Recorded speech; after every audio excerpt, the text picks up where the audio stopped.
30 নম্বর পারা সূরাতুল আলার মাঝে রব্বুল আলামিন বলেন, সফল কাম সেই যে নিজের আত্মাকে পরিশুদ্ধ করলো, যে নিজের কল্বটাকে পবিত্র করে নিল, কল্বের যত ময়লা আছে সেগুলোকে দূর করে দিল, তারপরে সে জিকির করলো। ওয়াযাকারা ইসমা রাব্বিহি, আপন রবের নামে জিকির করবে। জিকির হবে কার নামে? আল্লাহর নামে। ওয়াযাকারা ইসমা রাব্বিহি, কেউ কেউ আছে খাজার নামে, বাবার নামে জিকির করে। আল্লাহ ছাড়া দুনিয়ার মধ্যে আর কারো নামে জিকির করা জায়েজ? হারাম। বলেন কি হারাম? 3 নম্বর কাজ হলো ফাসাল্লা, যে ব্যক্তি আত্মাকে পরিশুদ্ধ করলো, কল্বটাকে পবিত্র করে নিল। 2 নম্বর আমল হলো আল্লাহ পাকের জিকির করলো। 3 নম্বর আমল হলো নামাজ আদায় করলো।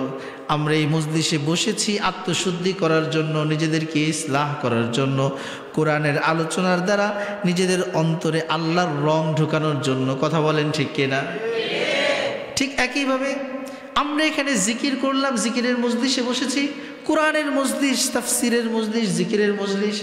3 নম্বর আমল, আমরা মাগরিবের নামাজ পড়েছি কি পড়ি নাই? সবাই মাগরিবের সালাত আদায় করছি। আল্লাহ পাক বলেন কদ আফলাহা, এই 3 কর্ম যার মাঝে পাওয়া যাবে সে দুনিয়া ও আখিরাত উভয় জাহানে সফল কাম হয়ে গেল।